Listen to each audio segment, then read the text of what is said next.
Hi everyone, and thanks for joining us at the Product Marketing Festival.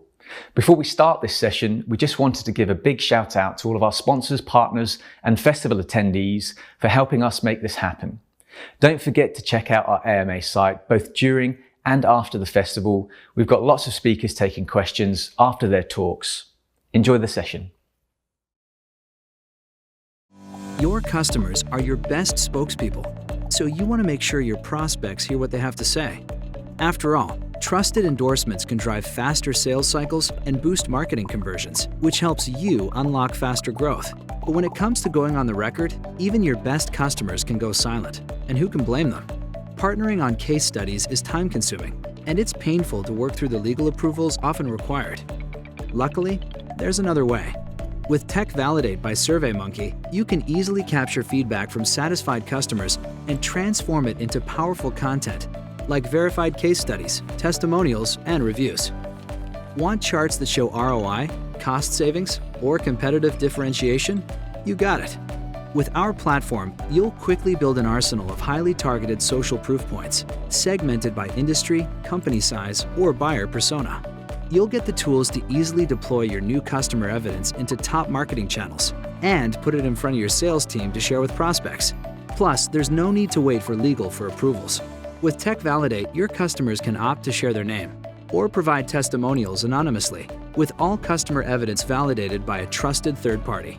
That's why hundreds of companies, big and small, use Tech Validate to get social proof at scale. Ready to see how it works? Watch our product tour today.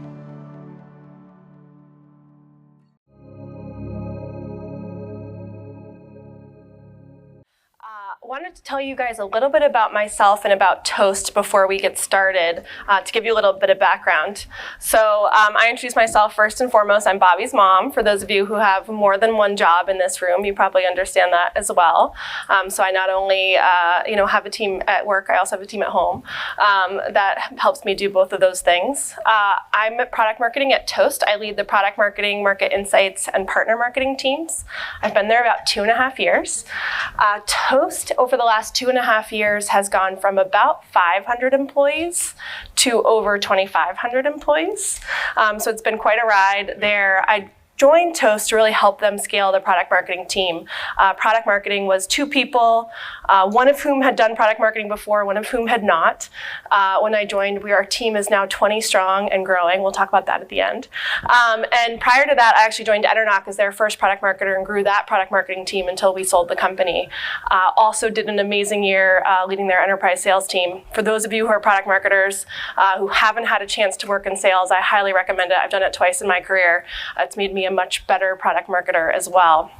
And early in my career, I got that first job out of college in sales, but also did competitive intelligence and pricing, which turns out are really important parts of product marketing too. So that's how I got into product marketing in the first place. So Toast, anyone know what Toast does? Yeah, restaurants. So we work with restaurants. They're actually a super fun customer base to work with. We get to interact with our customers every single day, sometimes 3 times a day, breakfast, lunch, and dinner, coffee breaks, maybe 4 or 5 times a day, depending on your caffeine habits. And as a result, I talk to customers, prospects, I interact with my own product and with competitor products every day. In our work, helping restaurants really thrive in this environment. What's really interesting about it is it's an industry that's changing really quickly. Most restaurants today still operate with a server in the back room of the restaurant. And they're on technology that's 10, 15 years old. And how are you all interacting with restaurants? How many of you all have ordered with a mobile app in the last week?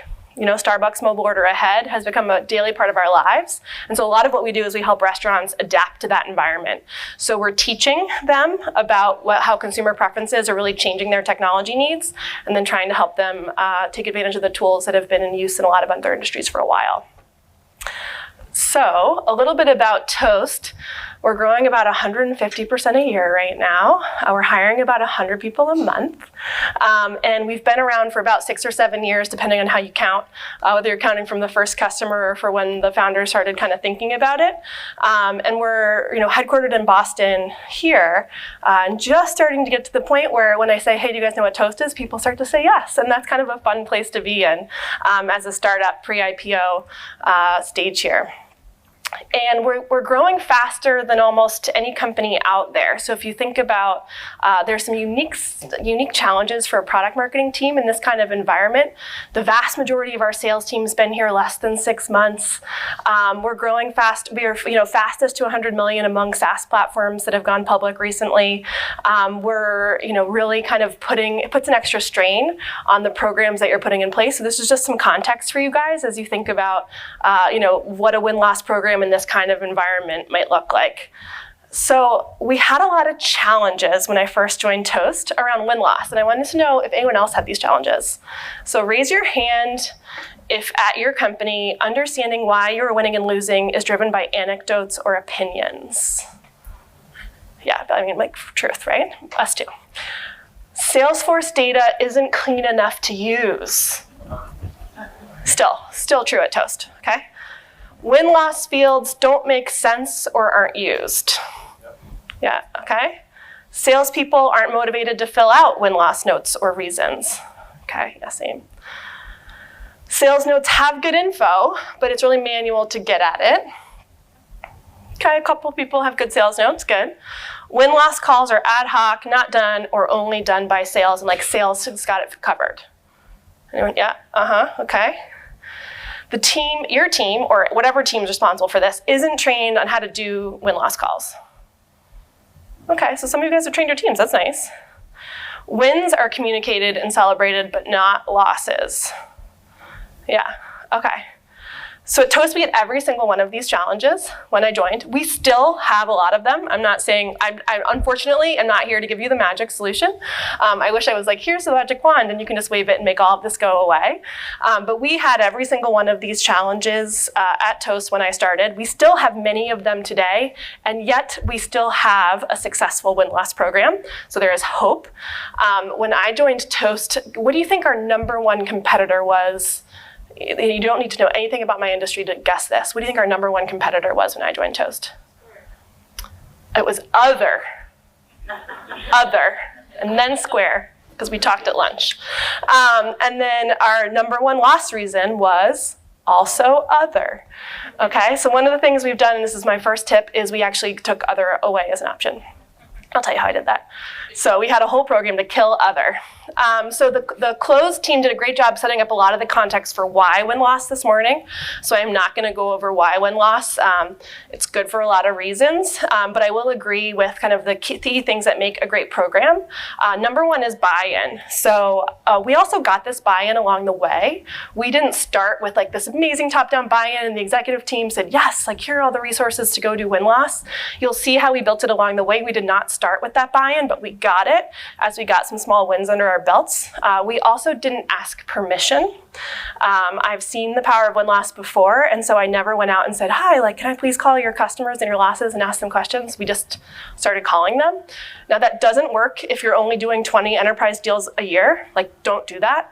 But we're in an SMB market and we do thousands of deals a year and tens of thousands of deals a year. And so it's really low impact if we mess one up. It doesn't matter. And so, look at the risk kind of profile of your company, but for us, we didn't ask permission, we just started doing it. And that might work for more of you than you think. Quantitative is really important. It tells you what's happening and where, what segments, what competitors, what markets. And it also tells you whether what you're doing is working, but it doesn't tell you the why. So that's why you need the qualitative side too. So really believe you need buy-in, you need that quant side, and you need qualitative, because quant alone, you'll never answer the question, why? So I'm going to give you guys the tools and tricks, literally how did we build this? No theories, just what did I do? Here's the spreadsheet I pulled, here's the email I sent, so that hopefully you can take one piece of this and use it when you get back to your offices tomorrow. So 8 things. I boiled it down to 8 things. It just happened to be 8. There's no magic number. The first one is we did all the manual work. We'll talk about that. This is something you can do tomorrow. It starts with pulling a Salesforce report. We aligned on categories and metrics. So how are we going to categorize things? What are the metrics we're going to measure? How do we know if we're being successful? We got really deep in Salesforce, and we spent a lot of time with sales. No question there. We called a lot of customers ourselves. We did call in help, so we did hire a win-loss firm. We're going to do it again next year. That'll be my budget forever. So if you guys want to talk about that after, let me know. We did automated surveys. And then, of course, we used all of this information to generate insights and enablement. And then we shared the results every week, every month, every quarter for the last 2 years. Cool. So the manual work. Here is how it started. It started in this conversation of the Salesforce data is really, really messy and the sales reps don't fill out the categories right, but we actually did have a lot of good sales notes. That was the one thing we did have. And it kind of became this game of chicken between myself and the founder. I will confess this, where I said, we got to really figure out this category first, and then we need to update Salesforce, and 3 months later I can give you the results. And he said, I dare you to sit in a room with me and read them all, and then we'll know why we're winning and losing. And I said, well, we do thousands of deals a month. And he said, yes, we do. And so on a Friday afternoon, I sat in a conference room with the founder of Toast, and we read hundreds of opportunities. And we started to see there's a lot of great stuff there. And so what we did actually for the first 6 months of our win-loss program was that we, me and Aman, read all of the wins and losses, every single one, thousands of them. You can do that too. And actually, it was the best education I could have ever gotten into Toast and why we were winning and losing and what was really happening in our market. And it was time incredibly well spent. It was sometimes painful, but it was time incredibly well spent. And what we started doing was we started actually recategorizing things. So we said, hey, this loss note says we lost a Square, but the field says we lost a Touch Bistro. And so we started creating our own fields, and then we actually ultimately mass uploaded all of our manually corrected opportunities into Salesforce. We did that. And so then we had like a quarter of good data to start with. And what we also did was we learned what was actually happening, what win and loss reasons potentially were real. And so that gave us the confidence to kill other. So our first job was beat other. And so we did that because we had done enough digging to understand what was really happening. So we didn't have to have this category of like, oh, I don't understand this about my market yet, because we knew what sales was saying. So that was how we started. And any of you today could probably download your most recent 100, 10, 1,000, whatever's relevant for your business, opportunities that were closed, and start reading. And so that's where we started. The second thing we did was then we said, okay, based on all of this learning, we aligned on categories and metrics. How are we going to categorize everything? So for win and loss types, that's like the highest thing in our hierarchy. You can be 5 things at Toast. You can be a win. It's actually the simplest one. We can lose you to a competitor. You chose someone else. You can lost to upgraded existing. That's a weird phrase, and I will tell you why we needed that, because we did 4 different names of that category. No decision, or ghosted. Everyone know what ghosting is? Yeah? Okay, ghosting is like a dating term, I think. And it means that, you stop calling someone back. I think people ghost like recruiters now, it happens on LinkedIn. It also happens in sales processes where like the prospect just stops picking up the phone and returning to your emails, and you actually don't know what happened. And so that's the like, I don't know what happened, I was ghosted category. This really resonates with our sales team. They're like average ages, younger than me.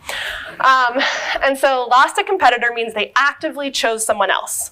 And the difference between lost to upgraded existing and no decision is an economic buying decision was made, money was spent. If you upgraded existing, you spent money to upgrade your existing system. If you decided to just like stay with your existing system, status quo, that's no decision. That's a really important distinction for us, because one of the things my team is tracking really closely is how many decisions are happening each year in the market, because we think that's our limiter to growth in the medium term. Is like, okay, let's say there's, 700,000 restaurants in the United States, just for example, and about a quarter of them are buying every year. We actually then know how many decisions are being made every year, and we know how many decisions we're in. Wins plus losses plus upgraded existing, that's how many decisions we're in, and then we can compare that to the total market. And so this is the kind of stuff that we're really tracking from a win-loss perspective. And then we took the top 10 loss reasons for each, and they're different, whether you lost to a competitor, lost to existing, no decision, whatever, ghosted, and coded them in. You have to pick one, and then we have fields. We also did another thing, which is as we got maybe 6 months or a year in, the product team said, hey, like we're not losing based on product features enough, and so we're not getting good enough data. And so we added another field that's like, even if you say, oh, I lost on price, because like Every sales rep says they lost on price, right? We also said, okay, were there any features that were important too? And so they also add that. And we'll talk about, why we do still use Salesforce coding for this. We also do win-loss calls. So they're both important. And then of course, things like competitor segment. The other really powerful thing we've done is we've said we're not relying only on sales to make sure our data is clean. So we've brought in a bunch of external sources to complement our Salesforce data. So we've integrated with third parties like Yelp. We have offshore teams calling into restaurants, updating things like what kind of restaurant are you, what point of sale are you using, so that basic information is really clean. And we think we have the best database in the industry. It's become a real competitive advantage for us from a win-loss perspective. On the metrics perspective, we said we're going to track all of this per ramped rep. So per ramped salesperson, so person who's out of training. For us, that's really important because we have so many reps in training every month, every quarter. So wins, losses, no decisions, and ghosteds per ramped rep. When we give you 15 opportunities a month, how many do you turn into wins? How many turn into losses? How many are no decisions? And how many have ghosted you? Really important. And then for competitive win rate, it's what % of those decisions, wins plus loss to competitors plus loss to upgraded existing, did you win? So of all the decisions you were in, how many did you win? And then opportunity to deal conversion is of all the opportunities, including ghosted no decision, how many did you win? Because guess what a no decision is? It's someone who the salesperson didn't show enough value to, right? Maybe we could have gotten a decision out of that. Maybe we could have turned that into a buying opportunity. And so we're not ignoring those. And we've actually found through our own work that about half or more of the ghosteds, they obviously bought something, right? They were in a buying process. More than half of the ghosteds bought something too, just not from us. They just stopped calling us back before they had the courtesy to tell us they were breaking up with us. Cool. So then into the fire. So we made all these beautiful categories. We had done all our homework. We had read everything. We had talked to sales reps. We got feedback. We put it all into Salesforce and we automated it. It is mandatory for everyone to fill this out. And then it is mandatory for the manager to review it. It's controversial, but we did it. And part of how we did this is we shared the why a lot. So I go around to the sales team twice a year. We go to all the different regions and we do training. And I get up there and I say things like, I read every single one of your sales notes. I do. I still read most of them. I get an email every time we win a deal, and I get an email, you'll see, every time someone fills out a why not toast. I read them. I read them all, and I tell people that, and they're like, oh, really? Someone's reading my sales notes? And people take it seriously if you tell them you're using the data, and we show them the results. We say, here's the graph of your territory. And here's how many you won, lost, and why, and what's going on. And they're like, oh, wow, this is like real. We have to. So people start doing it if you show them the results. And we show it to them at the RVP level, the district manager level, and the rep level. We share it back out. And so they're like, oh, this is real data. We have to fill it out. It helps with the quality. And then also like tweaking it and getting feedback on what's working, what's not, changing it all the time. So then we started calling wins and losses ourselves, and we created an interview guide for the team, so just kind of a basic one that they can work off of. But then each team also, every product marketer in the team focuses on a product line pretty much, and so they're usually working on some project. And so part of this win-loss program is just part of their day-to-day work. So I'm preparing for the launch of a new product. I make sure I do win-loss as part of that, and then that counts towards their quota. So everyone in product marketing has a quota for how many win and loss interviews they have to do per quarter, and how many sales ride-alongs they have to do per quarter to make sure they're out talking to the team. At my last company, it was enterprise. One of the teams I worked on with enterprise, this was harder because it's harder to get in touch with the C-suite buying decisions. In SMB, the team crushes through their goals. It's really easy. But in both environments, we set quotas and found that really helpful to keep that discipline up. And then we do a monthly kind of dashboard of what's happening in the business. And these become the why. The insights from these become the why behind that dashboard. So we're seeing this trend. We're seeing this competitor spike. We're seeing us winning or losing more in this segment. And by the way, I did 3 interviews this month about this, and here's some of the why behind it. So it's really helpful to bring that context and that credibility to the product marketer. Okay, and then we do call in pros to help. So we had a third-party consulting firm who does about 20 interviews for us a quarter. And we pick themes each quarter based on what we're seeing in the data. So we go quantitative first. We say, oh gosh, this one competitor is starting to really spike in our market, or we're seeing no decisions go up, or we're seeing this specific segment, we're not doing as well as we think. And so we pick a focus area every quarter and we give it to the pros, and they do 20 interviews. This does a couple things for us. One is it gives us just scale. How many of you guys have like free time, like extra time in your day, right? Product marketers are busy. In a high growth company, we're always like a man down because we're always hiring, right? So we actually always have more budget than we're able to spend because we're always hiring. And so we just need that extra bandwidth. So that's like number one reason we do this. The number two reason we do this is because we can get an unbiased view. We try and tell the product marketing team, like, don't ask leading questions, be unbiased, like ask them about their process, what. Everyone comes in with an angle, whether you try hard not to, but you can't help it. It's your product, you care about it. So just having someone do some totally unbiased interviews is really, really helpful to make sure we're getting the real answer as to what's happening. I've heard people say like, oh, people are more willing to talk to a third party than to a product marketer. I found as long as you open with your interview with, I'm not from sales, then the guard goes down immediately and they'll talk to you. They'll tell you anything you want to hear as long as you open with that. But we actually have had better results getting people on the phone as Toast than the third party has. But I have heard that, but I feel like you just say, I'm not from sales, and they relax. So it's much easier. And then they also do a lot of the work, right? So they're doing the quarterly presentation, they're putting the themes together, they're helping you with the why. Like it's just that extra bandwidth that really, really helps us. And if you think about the cost of this versus hiring another product marketer, it's like usually more efficient to outsource this, at least in part. So I wouldn't hesitate doing that. Okay, so then we automated surveys. Why not Toast? So we have an email called Why Not Toast? This is the HubSpot screenshot of an example. And we took those same loss reasons that we had from sales, and we put them in here, and then we put a free text field. Everyone fills out the free text field. Everyone. They'll have a strong opinion about Why Not Toast. I guarantee you they have a strong opinion about why not your company too. And I get a handful of these a day. Just come through, and it's just I read them, and then they go into a report where we can go through and we can slice and dice and say our customer is saying Why Not Toast. The same loss reasons as sales is saying Why Not Toast, and it's a good check. And we can actually go back and match the Salesforce opportunities and say, hey, salesperson, you said it was pricing, but they said it was this feature, right? So we can create that feedback loop. We are not great at that feedback loop yet. It's one of my goals, but we can do it. So this is something that goes out to every single lost deal. We get enough of these back that it's valuable. This is so easy to do. This is one of those things that I would do tomorrow if you don't already have this in place. Okay, and then we do the thing that Close said not to do earlier. We do it. We ask a 20-question survey also. And this works for us because we have a lot of volume. So we used to pay $25 per survey complete until we got a good amount of completes back. Now we do a monthly raffle for a $100 Amazon gift card. And what we do is we ask 20 questions. That same group, they've gotten the Why Not Toast survey, whether or not they fill it out, we email them again.